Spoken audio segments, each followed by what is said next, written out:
Hi, everyone. Thanks for being here. It's Thursday, March the 19th. Glad to have you with us. We will, of course, spend much of the program with a coronavirus update. Tonight, locally, we'll talk with our public health director, an update in several different areas in regards to those initial 6 tests that we were confirmed that were done on local individuals. We'll also talk about the McGoffin County Health Department. They are adjusting their hours and services. Resources passed out to healthcare providers as of yesterday, and several other important bits of information as well. I also have a local report in regards to a man who literally fled through the river and into the woods. You see where I'm going with that, to try to elude police, but instead was charged with 5 counts of fleeing and evading police on foot here in Sagersville earlier today. We'll get to that in just a few seconds. Governor Beshear beginning his address shortly after 5 o'clock, beginning with some other items, rehashing some of what was already said, and I'll have the latter part of his information in just a few moments. I can tell you that he did confirm that as of today, we stand at 47 positive cases of COVID-19 here in the state of Kentucky. Last night while I was with you, I think I had 29 as the official number. That was what he initially started his press conference with last evening before that conference was over. However, the number had gone to a confirmed 35 cases. Still Jefferson, Fayette, Harrison counties, the primary counties for numbers here in Kentucky, while Montgomery, Clark, Nelson, Bourbon, Lyon, Kenton, Warren, Franklin, and another county, I believe, have 2 or less confirmed cases. So that was 35. And then late last evening, the Green River District Health Department, which serves, I believe, Henderson County and Davis County, in that area, confirmed 2 more cases. So as of last night, we had 37 official cases, and today that number has gone to 47 cases across the state of Kentucky. We'll have a local update on testing in just a few moments, as I said. A couple of other things real quickly. The World Health Organization last week named Europe the new epicenter of the coronavirus pandemic. Since early March, the first week of March, Italy has been under a lockdown to try to stop the spread of the virus there. And in the second week, they started putting in more stringent measures that require Italians now to have to fill out a police-issued self-declaration before they can go outside. They have to fill out that declaration saying who they are, where they intend to go, why they are intending to go that way, and why they are having intentions of being outside and whatsoever. Overall, Italy has recorded over 41,000 people infected, which is more than half of the total cases of infection around the world. Toyota Manufacturing in Georgetown closing down for 2 weeks. That's the official statement as of today, as was expected, I do believe, announcing they will cease production for 10 days due to the coronavirus. They will do so after production over the weekend. Employees will remain paid from Toyota Manufacturing. ARH Medical Center, to further protect their communities from the spread of the disease, they are going to have separate screening areas for patients with respiratory symptoms. Upon entering the hospital campuses, patients will see signs directing them into these separate screening areas. Some ARH hospitals have erected tented areas, while others have designated areas away from the emergency department.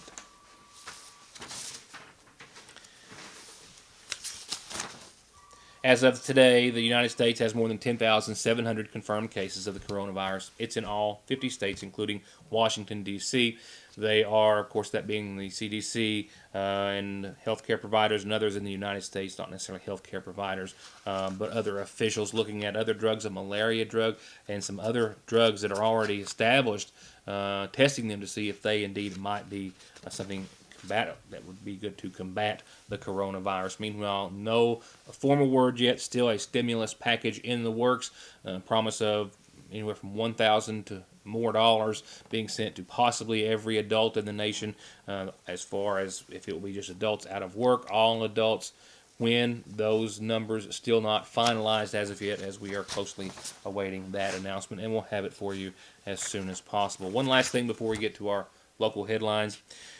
What we're doing here at the Sagersville Independent and Your News Today. Well, I spent much of the day today, and we will spend much of the day tomorrow setting up infrastructure that will allow newspaper operations to carry on, but with our employees primarily, maybe for the most part, but certainly primarily working from home.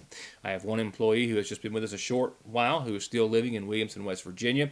We have, of course, Heather, our editor, our manager, office manager, Joe Harvey, and we are setting up with IT personnel to arrive tomorrow and finish to make all of the appropriate connections and the like to allow them to work from home for the most part for Your News Today. So, and by the way, our printing press, which is in Pikeville, and also prints several other papers, will remain open and operational as is dictated and allowed by the federal government, as we will continue to print the Sagersville Independent and the Big Sandy News with no indication that we will have to stop or pause at any time throughout this situation, but making efforts. We will probably be limiting access to the lobby here at the Sagersville Independent and Your News Today office, especially with everyone working from home. There won't be anybody to answer the door. Phones will be rerouted and computers will be accessible from other locations, and we will continue the paper and continue to bring you a great deal of other news. As far as Your News Today, I can come in here each and every day by myself and do this by myself. We'll be, of course, doing a lot of interviews, I suspect, via FaceTime and the like, but we'll be here in some form or fashion, maybe a bit more rough around the edges than usual, but we'll have your local news for you, so stay with us.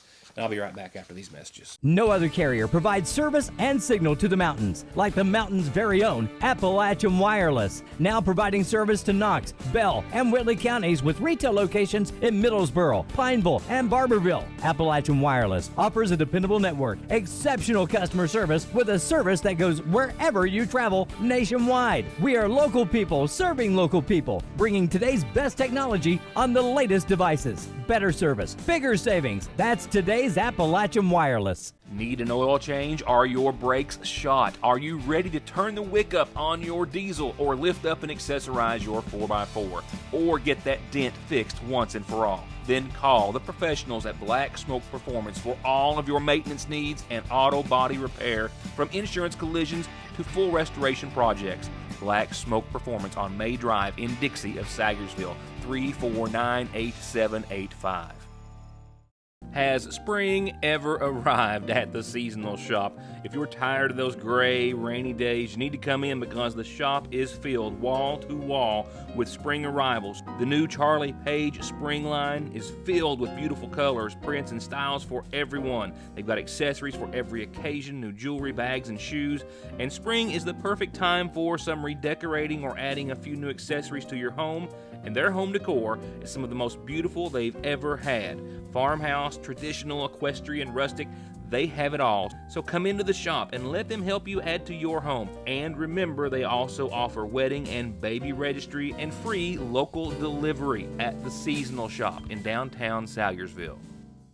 With decades of experience and happy customers all over Kentucky, All Pro Gutter Works and Construction is now proud to offer long-term and 0% financing on their home improvements and home construction. That's new windows and floors, new bathrooms and kitchens, new roofs, siding, decks and porches, new turnkey homes and offices, and of course, continuous guttering in 21 colors.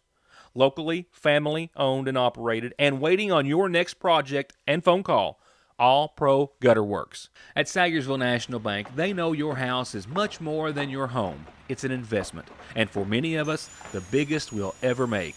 And whether it's for needed repairs and maintenance, or a new addition or renovation to give you some more room and more equity, let Sagersville National Bank deal with all the financial work and worry. Real and real competitive, hometown, homegrown, home improvement loans at Sagersville National. Magoffin County Heating, Cooling, and Refrigeration with professional, licensed, and certified commercial and residential service technicians that can maintain and repair all manufacturers with new and old installation and financing available. Serving Magoffin, Morgan, Lawrence, Martin, Johnson, Floyd, and Breathitt counties. Magoffin County Heating, Cooling, and Refrigeration, 349-1058 or 225-6779. A Sagersville man was apprehended by a number of officers after he fled one following a traffic stop in which a local police officer, our Sagersville chief of police, was attempting to locate a juvenile in the Sagersville area. Chief of Police Matthew Watson says he was responding to a complaint in the College Heights area about a juvenile who had left a residence, and while patrolling the area saw a vehicle pull out of Patrick Drive. In an effort to stop the vehicle and ask the driver if he had any knowledge or had seen anyone in the area matching that description, the vehicle then continued on and started to make a turn onto the Mountain Parkway headed west, and that's when the chief of police made a traffic stop. A man inside the vehicle was immediately recognized as this man, Stevie Gibson, and Watson knew that he had an active arrest warrant in his name. That's when Gibson jumped out of the vehicle, crossed the road, Route 7 that is, and then headed up into the hills, up the hollow, and in the direction of the Mountain Parkway, thinking that he may have been going back to the College Heights area. Several officers were called in, and an immediate search was initiated. And then a few moments later, a caller called 911 or police to advise that there was a man matching Gibson's description lying in the ditch line near the mouth of Lakeville on Route 7. That's where authorities found Gibson. That's where he again took off and fled police again on foot, this time crossing Route 7 again, going over to the Lakeville area where he crossed, went through the river, and then was apprehended in a flat bottom there across the river in the Lakeville area, or towards the Lakeville area. A wet and muddy Gibson and authorities were seen coming back out of the river, and Gibson was charged with the 2 outstanding warrants in his name, one for assault in the second degree, the other for parole violation, and now faces an additional 5 counts of fleeing and evading police on foot. 1 count for each of the officers that were involved in his arrest. Now for an update from our Public Health Director and Mayor Pete Shepard, an update on the initial 6 tests. Now, we also believe, of course, there have been other individuals from Montgomery County who have undergone testing. I do not have that number, but there were initially 6 that were reported. Last night I was able to tell you that 3 of those had come back negative. We have an update on the other remaining tests in just a few seconds. We also have some new facts and questions for Shepard in regards to rumors out there, as we are nailing them down to be thus far in regards to the National Guard and any actual shutdown of the city or county or state. Also, we have some information on new services and schedules at the Montgomery County Health Department, going to an appointment-only basis, and also resources, which gratefully and graciously arrived yesterday, and were distributed to medical personnel. Yesterday we got the personal protective gear in from the state that sent us in, and we've dispersed that to all the medical providers and the nursing home, and that's who it's supposed to went to. We couldn't give it out to the public. It had to go to emergency personnel only. So we give all that out, and we don't know when we're going to get some more, but most of them were running a little short on things that we were to give out, so everything should be good for a while now. Services and changes here at the health department. We'll be on appointment only. You have to call here if you want to get anything. We will still be doing like flu shots, STD testing. Most of the basic things, we'll be listing that on our Facebook page and on the front door. And we'll still be doing drug testing. And our needle exchange program will be open only 1 day a week. That'll be on a Wednesday from 9 to 3.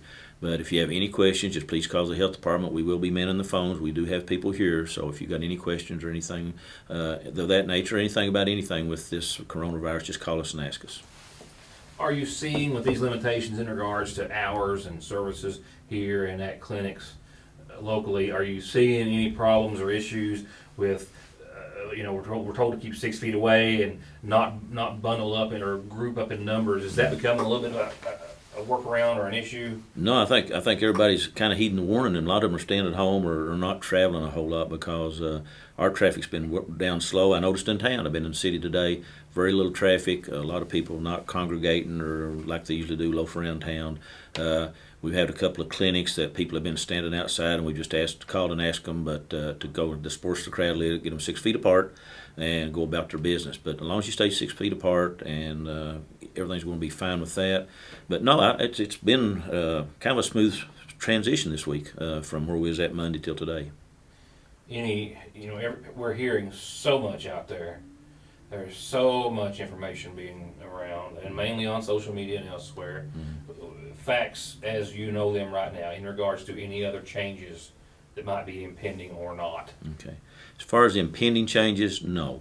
The Department of Public Health usually notifies us if there's anything coming down the pike that would affect us. And the Health Department is the lead agency in the county. We kind of have to enforce all the things that they come down with as far as their rules and regulations. We're hearing about the National Guard closing down the city, all this stuff like that. No, we haven't had any information about that. It could come because it is in the plan. They have a long-range plan for things like this. And if the virus was to get out of hand, and then they could shut everything down. I think the essential businesses that will not be shut down in that case would be grocery stores, pharmacies, gas stations, and the medical offices. They'll all be staying open if that came to that, but it's not got there yet. And we will be notified, and everybody have plenty of time to get ready for that. No, we don't want everybody to just panic, read it on social media, and run out and try to buy everything at the grocery store and the dollar store again. Just stay calm. They've got plenty of food for everybody. We have been notified that the grocery stores have plenty of food in the chain, that they can keep everything stocked, the dollar store too, and just don't go out and just make panic and do that. I think right now we're in a good holding pattern with everybody. They've got their stuff now and are staying at home and just wait and see. If you do not hear a message from the governor's office, the county judge's office, the mayor's office, or the health department, then kind of disregard everything else, because these 4 agencies are in the loop. We all share information with each other. Talk with Judge Warman at least 2 to 3 times a day. The Department of Public Health is continually sending us information, and the governor's office is continually sending information to the county and the city. So if you don't hear from us, then kind of disregard it. And if you do have a question, just call us, and just don't put it on there and spread it before you know the facts. All right, well, I'm going to close on facts. Okay. Facts are, when I was here the other day, you had 6 people who had met the criteria to be tested. Last night I had an update that you received notification back on 3 of those 6, and those were negative. What's the status today? We've got 4 back now, and all negative. All negative, and I'm hoping the other 2 will be negative too. I'm kind of feeling a little confident now that it will be. I really do. And as long as it's not in this county or surrounding county, we're kind of out of the big emergency type, reactive type deal that they'll come in. And that will be up to the health department. What we will have to do is quarantine people. We'll be doing all the questioning and isolating people that have been in contact, and that's a whole different ballgame when we get into that. But we'll deal with that when we come. We are prepared. We're ready. My staff knows exactly what to do if this happens, and we'll be on top of it. I'll be right back. SSI and disability cases are harder to win these days. You need all the help you can get. If the government has turned you down, I will not. Many factors are considered when a claim is being processed, like your age, education, physical, and mental disabling conditions. When it comes time to winning your disability case, you should not face a federal judge alone. You need an attorney who is experienced, determined, hardworking, knowledgeable, and dedicated to helping you win benefits that you deserve. If you need help with your SSI or disability case, call me, Donald Wayne McFarland, and let me go to work for you.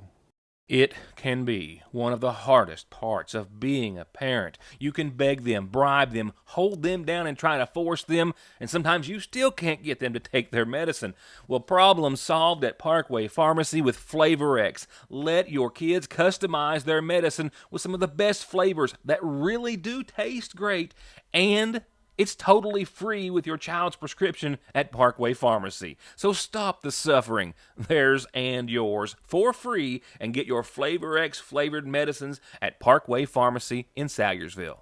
Don't drive or let your family drive in this or this before doing this. Stopping at Conley Tire in Staffordsville for brakes, oil, alignment, and of course, tires. Thousands of tires in stock every day to fit anything, with 6 months no interest financing and over 33 years of quality service with a smile. Conley Tire in Staffordsville. If your spring projects include gravel, rock, sand, or drainage pipe, your dollar will go farther at Tomahawk Feed and Farm Supply here in Salyersville. It's always in stock and ready for pickup and delivery. And now there's 2 locations for all of your feed and farm needs. Tomahawk has the region's largest inventory and lowest prices on all pet and livestock feed, gates, fencing, and everything your farm needs. In Salyersville off 114 at Red Light number 4, and in West Liberty on Liberty Road behind the Ford store. Tomahawk Feed and Farm Supply. Creekside Stitching and Feed is the place to go for all of your custom embroidery needs. Shirts, caps, jackets, and more. And they've got the best prices on value-pack dog food, blue ribbon beef mix, kickin' chicken, and shell and cracked corn. And premium quality gates, hay rings, and bunk feeders, plus metal carports and garages as low as $1,400 installed. For all of your embroidery, feed, and farm supplies, Creekside Stitching and Feed. 1 mile up Bear Branch off of Route 30. At work, we do a lot of live shows with crowds. I used to sit up there and not really know who was looking at me. I was finally tired of contacts and glasses, tired of paying for contacts, and I just decided I need to get these eyes fixed. Able Eyes was great. If someone asked me if they should get LASIK, I would absolutely recommend it. At first, like many people, I'm hesitant, but after going to Able Eyes and they walk me through it, I know that it's a quick and painless process, and I recommend going to Able Eyes. They were the best. Right now, you can take advantage of their lowest prices of the year at $1,800 per eye.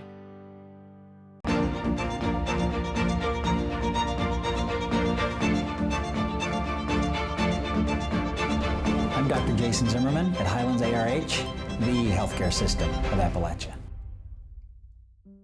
Other things before we go on to other announcements. Going back to paper is where we're going to go. Secretary of State Michael Adams, acting on his promise to ensure ballot integrity and at the same time enhance public confidence in our election system, told the House Standing Committee on Elections this morning that counties using electronic ballot machines should move to using only paper ballots as soon as physically possible. This, of course, in more of a response to maintaining the integrity of elections as of right now, and not the coronavirus, but nevertheless, it is going to be a change. This change will happen when counties replace those electronic devices and not just all at once. Allergies, I promise. House Bill 638 passed through the committee without a dissenting vote and now heads to the House floor. And from our state representative, John Blanton, McGoffin County is set to receive $5.648 million under the state road budget, which was passed by the House today. That will include road improvement projects and sidewalk construction along Route 40, essentially starting right at near the post office and going for a great distance on Route 40, and guardrail installation on Kentucky Route 40 and widening the Mountain Parkway from the intersection of 114 all the way on to the interchange with US 23, continuing the four-laning from Sagersville on to Prestonsburg.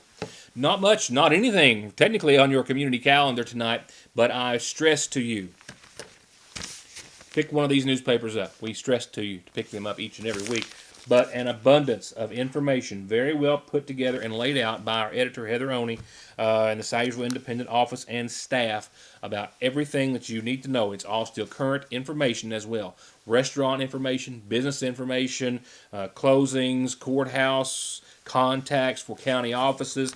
A great resource to have at your fingertips for the foreseeable future. Great resource. Right now, just a quick reminder on our community calendar, but some other announcements to follow. When you do have something for the community calendar, you know the drill. It's as simple as telling me and I'll tell everyone else. Phone, fax, email, Facebook, any way you can get it to me. It's all free, and that includes birthdays and anniversaries as well. And remember, contact someone in the Sagersville Independent office if you want birth announcements, birthdays, anniversaries, wedding announcements placed in there, as we're doing those for free too. Be sure to let us know, and we'll celebrate with you or announce your calendar announcement or cancellation or what have you. With that said, funeral service announcements include, first, that for 83-year-old Neva Louise Fletcher of Sandbottom, who passed away Tuesday, preceded in death by her husband Norman, son Scotty DeHaven, and daughter Bonnie L. Reisner. She's survived by sons Terry Lee Allen and Bo Reisner, and daughter Tina Bradley, and brother Nelson Lovely, and sister Charlotte Elsie and Kay Elsie, sister as well. Funeral services for Louise Fletcher are to be held tomorrow morning beginning at 11 at the Sagersville Funeral Home. Rosa Lee Salyer Minix, 85, of Dansville, Michigan, passed away on March the 12th, formerly of McGoffin. She's preceded in death by her husband Luther and survived by son Dean Minix and daughters Karen Sheathlam, Sharon Graham, and Brenda Kinger. Graveside services will be held this Saturday at 1 o'clock. And this just in, Benjamin Franklin, B.F. Holbrook, 94, of Sagersville, passed away yesterday, survived by daughter Belinda Hinton, stepdaughter Benelin Holbrook, and sister Cashetta Cottle. In addition to his parents, B.F. is preceded in death by his wife Connie Holbrook and three brothers, Ray, Roy, and Harry Thomas. friends can call on the funeral home this Saturday at noon, with graveside services to begin at 2 o'clock from the Holbrook Cemetery at Gardner Branch. Well, we still got some showers, maybe some storms in your short-term forecast. We've got colder air via a cold front arriving very soon, and a dry, somewhat cloudy weekend ahead. So with that said, a low of 65 tonight, not much of a low. Winds out of the southwest, 7 to 23 miles per hour, as another round of showers could be headed our way. Right now, we're going to focus in on about a 20% chance of that happening, and that's a relatively slight chance that we will see those showers a little later on tonight. After 2 a.m., I think next stands to be our next round after the light showers we have seen late this afternoon and evening. As roads, as you can see, or we'll see in a few seconds, are still wet behind me, and there are still some rain falling, but a little bit of a break in the action and another round to follow. Winds out of the southwest, 7 to 23 miles per hour tonight, and almost ditto for your Friday. We'll hit about 72, and those southwesterly winds up into the 20s, a little stronger at maybe up to 28 miles per hour.